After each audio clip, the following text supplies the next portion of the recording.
Newspark channel kwoli wabale kuba nti nate ojje kumiddeko okkiriza tubeere nga tugatandikirawo. Tutandikidde wa Minisita Nyamutoro Kosa ne Eddie Kenzo bavuddeyo ne babeera nga babayisaamu eggaali. Ani abayisizaamu eggaali?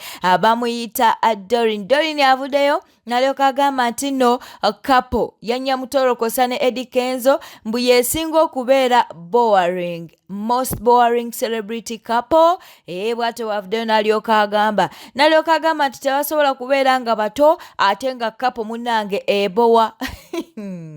Simanyi busungu gya bujje naye gwe oyogera ki ku nsonga eno ddala kituufu couple ya Nyamutoro Kosa ne Eddie Kenzo yeesinga okuba nti neebowa? Teekawo mu comment section woba naawe ng'okkaanya lumu ne Dorin. Kkiriza tubeere nga ate tweyongerayo naye tukkiriza tubeere nga tubuuzaako ku Cheris Kagudde webale kuba nti nokwoli, Namurinda Prosi webale kuba nti nate ekwoli. Twagala okubuuzaako ku Namukasa, twagala okubeera nga ate tubuuzaako ku Janat. Katweyongereyo. Munnange mutabani wa Dr. Jose Chameleone Abamakasi akiguddeko. Guno omwezi munnange obutambi buli mu kufuluma. Butambi ku butambi. Kaakati no munnange ne Abamakasi omwo mwagendedde katukuwesenga acid.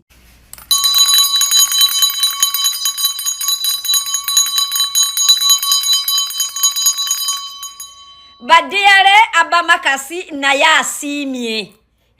Naye asiimye atugabule ekijjulo. Teri kukwata sente mu Juni eno teri. Naye okusinziira ku kyendabye Abamakasi bw'abanga akyakula.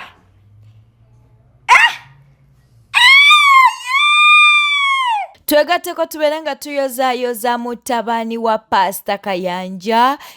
Twogera ku Kayanja oba Robert Junior. Munnange yazadde ye ne mukyala w'omuzungu bazadde baby boy. Era nga munnange Pastor Kayanja musanyufu bizibu. Era nga munnange Pastor Kayanja musanyufu nnyo. Katubeere nga tumukuwa.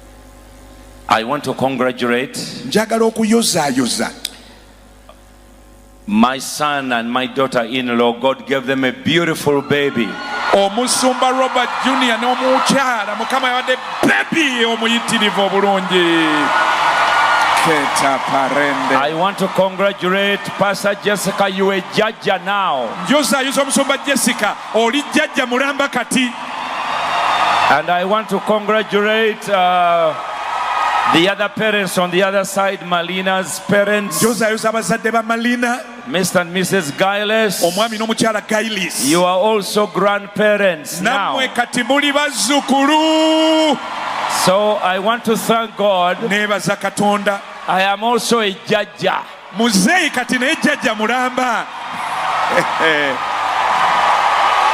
So God has given them a beautiful, beautiful baby. We are grateful to the Lord. And what are you doing?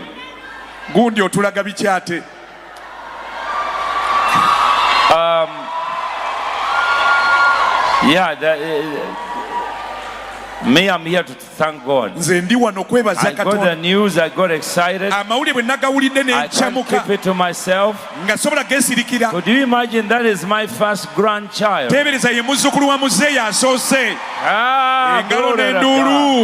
God. So, Robert and his wife, they will be the one to tell us the detail. Me, I'm just excited. I'm just ready to spoil my grandchild. You know, the first grandchild is better than your children.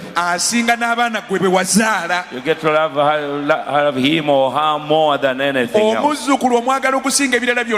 Oluvannyuma lw'okuba nti no bannayuganda babadde bavuddeyo okuba nti no basabula Joshua Baraka nti munnange yagaanye abakamera okuba okuba nti nate bakwata video mu kuziika. Kakati avuddeyo ne yeewozaako n'alyoka agamba nti yabadde tasobola kuba nti n'agumiikiriza ekyokuba nti no buli wanaaba ng'atambuza bw'ati ku mutimbagano munnange ate ng'alaba keesi ya taata we oba n'entaana ya taata we. Mbu y'ensonga lwaki munnange yavuddeyo n'abeera ng'agaana abantu okukwata emikolo oba ebyabadde bigenda mu maaso mu kuziika. Bw'atyo munnange bw'avuddeyo n'abeera ng'ate annyonnyola okusinziira ku screenshot eyo gy'oli mu kuba nti nno olaba. Amawulire go nina mangi ddala. Ate mulowooza Shadia wa Kyagulanyi tayisizaamu eggaali Anteera. Anti Anteera munnange yavuddeyo mu kuwa obujulizi n'abaako we yayogedde n'alyoka agamba nti nno yayina mujja we nga wa siniya ey'omukaaga. Ekitegeeza nti nno SB4 yakwanayo akawala nga ka siniya 6. Kale Shadia wa Kyagulanyi ye bw'ati bw'agamba.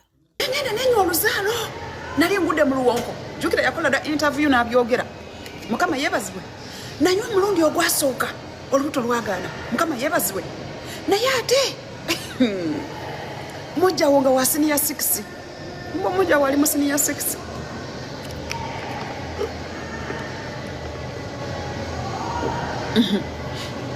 SB4 jakiwulira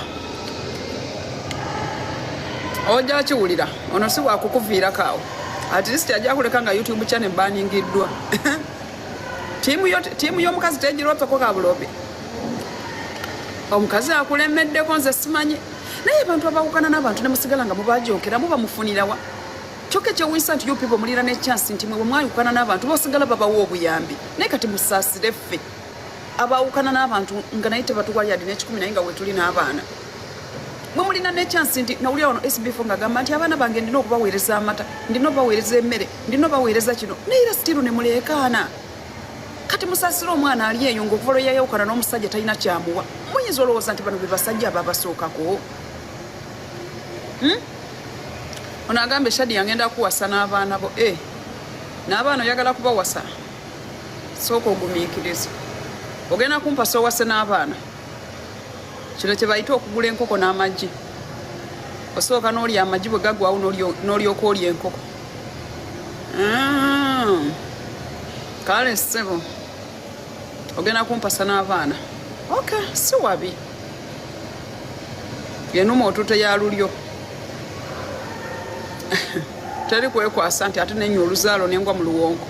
Full figure munnange yavuddeyo n'abeera ng'ate ayisaamu eggaali Minisita Kasolo anti jjukira nti nno full figure mukwano gwa Dr. Aisha Kasolo. Kakati ate ennaku zino Dr. Aisha Kasolo tetulina yetumulaba nnyo na Minisita Kasolo era mu bijaguzo ebibaddeyo nga Minisita alayira twogera ku Minisita Kasolo ng'alayira ku bwa Minisita ng'ate alayira ne ku bwa MP ng'ate munnange n'okwebaza abantu. Kakati tubadde tetulina tulaba Aisha Kasolo. Full figure kyakoze bakyala ba Minisita Kasolo naddala ono munaye gwe yasembyeyo okuba naye mu kulayira okwaba ministers kibadde kikambwe bibino katubikuwe bamuje mu finance ne bamutwala oba nawo tewali namanyi minister gye bamutaddemu eyo demotion. It's a demotion. Why? Because tali appreciate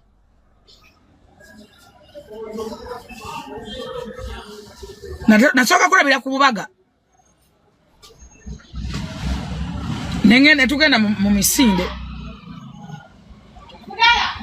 nengamba omukazi wa Kasolo gwe tumanyi alwana nnyo mu Kasolo okubeera obulungi bwati kyaliwa yenda okulaba lese mwatono wa finance simanyi yawese simanyi abalibita simanyi pate zitya simanyi okulayira kutya tebinkwatako netulinda ngenda okulaba omukazi akoze birthday yali ya bay nyeri kwa babiti babayitivu omusajja samulaba ngenda okulaba leto omukazi alina obuduledi namala kuba ne mukupate emu ayambadde ka sleeveless nga tebigatta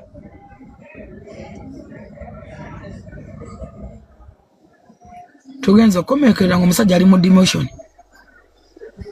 bakujja bate kuba minister wa finance n'ogende eyo gye batamanyi bisirani by'abakazi abo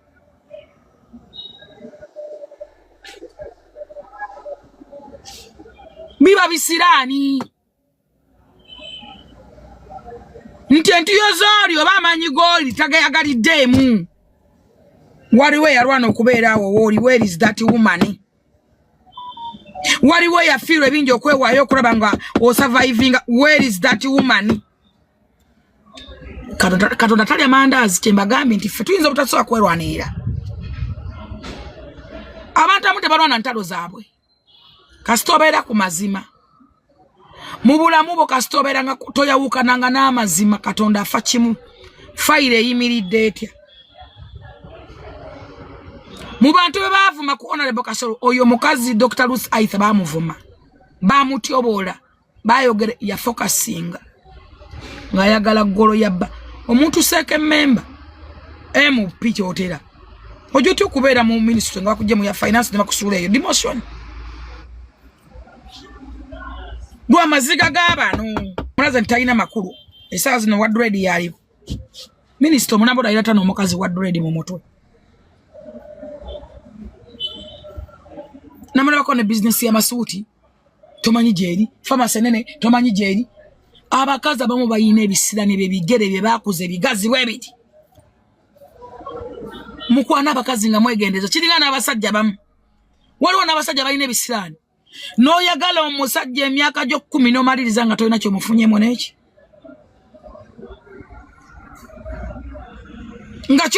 nga ne bulawuzi akaleega akapya kakubula owoza ndi wa musajja ndi mufumbo ofunemu ki nga yajja kukuba bisiraani abantu bayina amaziga ku mitima abantu balina in the pain tebasobola kuvayo kugamba bantu wadde okwogera ng'amaanyi ga bageyagaliramu balala tewasobola kubeerawo mirembe nasanyu era ogenda okunsika ng'oli mu demotion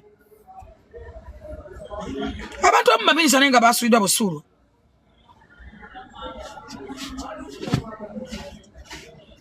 muleke abantu omusajja Kamene yabuuza nti baaliwa ng'etubidde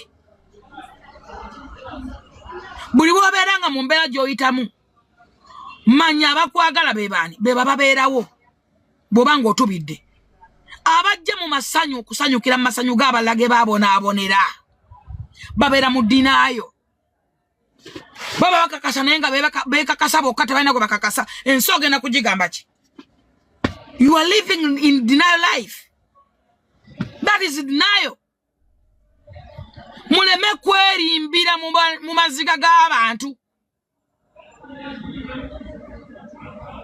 okulimba si kubi naye kasota niko kukkiririza mu birimbo byo leka akoleredde ekintu afune ekyo kyakoleredde ku nsonga munnange eza fulufigo okuba nti no yavuddeyo n'abeera ng'ate ayisaamu eggaali minisita Kasolo Norbert Events alina kyagamba wano mulaze nti talina makulu essaawa zino Wadred yaliwo minisita omunabola era tano omukazi Wadred mu mutwe namulabako ne bizinesi y'amasuuti tomanyi gyeri famasi enene tomanyi gyeri abakazi abamu bayina ebisirani bye bakuze bigazi bwe biti mukwana abakazi nga mwegendeza kiringa n'abasajja bamu waliwo n'abasajja balina ebisirani n'oyagala omusajja emyaka gyo 10 n'omaliriza nga tolina kyomufunyemu n'eki kale Norbert Events gemanya generational promoter nga ne bulawuzi nsonga yo negenda kusuula eddalu katamanga gwavudde ku Honorable Nammere kati oba oli mukubambira mukyala wa Honorable Haruna Kasolo likati full figure gwe mukulaba okuko olabanga gwotegeera nnyo kubanga osobola okuba kati ng'owabula Honorable Minister Kasolo ku affairs z'abakyala be nikiwala gwe kikazi gwe bannange full figure kisiraani gwe golowooza nti kati gwolumirirwa ennyo ajati Aisha Kasolo okusinga bbaawe ng'alina n'erinnya lya bbaawe mbolo olumugezeko kulaga nsi mbuno oyagala nnyo ajati Aisha Kasolo bano bonna hakkize obumba tuntu obukuli Hajja Haruna Kasolo aina n'ennamba emu gwe yasookera ddala nnamba emu maama waffe ow'ekyotera gyali eyajja wano okulayira ku palamenti gyali era naye nalaba omubambidde ng'oyogera ebintu ebyekisirusiru oli omusajja alina bakyala be musajja musiraamu eddiini emukkiriza ate asobola okubabeezaawo n'okubalabirira kati gwe family yaffe yazize nabukulaki otanze n'okupuma muka minisita mulamba mbu dreads mwezo dreads zolaba mwe muli omukisa nakulaki baawe yamulonzeewo mu balala bonna amutwala entebe mu kulayira ku bwa minisita bwe kiri talina kugamba ko nti akyaye gundi full figure kulaki ofuuka why do you think you are so problematic simanyi bulwadde ki bw'oyina tukuyambe full figure osaana kusibiranga mu keegi nga mbwa nga bakumonitalinga buli kaseera kubanga essaawa yonna osobya otuuse okubanga obeeza abantu ku mbeera y'okweraliikirirako nti kakati azzaako agenda kusobya ki ekirala ova ku maka ga Honorable Haruna Kasolo full figure nkwegayidde Hajati Aisha ayinza okubanga mukwano gwo oyo naye maama waffe osegedde ne toddamu kulengeeza mukyala wa Honorable n'omu toyina moral authority yonna kuba oyina ebizibu naye gwe gwayogera ku bakazi ku bakaabandi ne basajja babandi gwani baawo who is your husband gwe wafumbirwani gofumbirwani ate mbize etese ku nsonga z'omuzikiti tomanyi byamaka tomanyi bya bufumbo buli mwana alina kitaawe olundunganga mbizi buli akuloza kagamba owunyanga toilet ebitundu by'ekyama olina bya mirundi ebiri olina ebyabasajja n'ebyabakazi naye oganya okuva ku maka g'abantu lwaki tova ku maka g'abantu gwe weyita ki tolina byakkola lwaki teweefuula at least idle busy nga tolina byakola naye neweefuula busy keera otambulenga mu kibuga kubanga omulimu gw'okusabiza gwe mulimu gw'ogusookera ddala otambule oliva wano odde wali odde wano oddamu n'oyasama Olunaku olwaleero munnange Nobert Events lwasiimyeko ku Eddie Kenzo jjukira bulijjo amusabula naye munnange Nobert Events avuddeyo nalyoka agamba nti kapo ya Eddie Kenzo ye ne Nyamutooro mbu be baasinze okunyuma wali eri mu kulayira ku kifo ky'obwa minisita. Nobert Events ge mannya generational promoter kakati gwe bw'olabyeko ekifaananyi kya Kenzo ne mukyala we obadde olinze njogere ki mbuuza manyi mwe mwamanyira ebyonoonese kati kino ekifaananyi nkyogereko ki ate muba mulinze njogere kibi banaye Kenzo ne Nyamutoolo ye kapo yasinze okunyuma ku lunaku lw'okulayira awo wabi omusajja ye yasinze okunyirira n'okulabika obulungi ne mukyala we ye kapo of the day kati banaye mwe mulindanga nze njogere ebibi byerere lwaki mulindanga njogere kibi ku Kenzo bwe tunulira bablendinze bulungi kala zezimu height kyekyo kati mwe mwagala kati njogere ensobi ki mwe mwamfuula opposition wa Kenzo kati wano kati what should I oppose here njogere kisobi ki wano pozinga ugwaba wensobe gye wala bijiteke mu comment section sina kizibu kyendabyewo mugende mweyagale okkiriza sometimes okkiriza kasajja mukyala wako minisita bannaye akasajja mukyala wako minisita nkiddamu ekyo nakikkiriza akasajja mukyala wako minisita ate era nako sina presidential advisor nga full figure nako keka special presidential advisor on creatives tebi bwaba bakuwadde katonda bakuwadde abakuwadde office maya twina zi masters keka wabula president ku nsonga zaffe ine katonda ono katonda sometimes ngina nebuuzamu akasajja keka wabula president ku nsonga ezitukwata kafa abali mu creative industry kankome wano era munoonya wenjogerera bwenkolera nsobi bwe tweyongerayo okusinziira munange ku Fred Lumbuye avuddeyo nalyoka agamba nti nno ssaawa yonna yonna Honorable Mulya Nnyama mbubandi mujja mu bulamu bw'ensi eno era avuddeyo n'abeera ng'ate amulabula.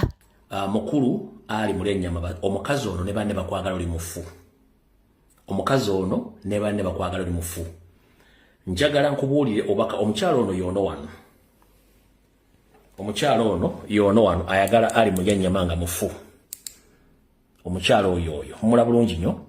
Ekintu kyonna ekituuka ku Honorable Ali Mulya Nnyama omukyalo ya responsible. Singa Ali Mulya Nnyama atuukibwako obuzibu omukyalo oyo ya responsible. Ngenda ba more details about the security alert. Kyenjagadde mutegeere era ne Honorable mutegeere yono omukyalo ono. Kamo balage wano. Singa abo ekizibu kyonna ekituuka ku Honorable Ali Mulya Nnyama omukyalo ono yalina byonna ebikwatagana ku kizibu kyonna ekizomutuukako. Kati Honorable Ali Mulya Nnyama wulira obaka buno bwenjagala okuwa obuwulire bulungi nnyo. Ekisookera ddala enteekateeka nnyingi ze bakuteekedde okuba nti bakutuusaako obulabe sinakindi okutta.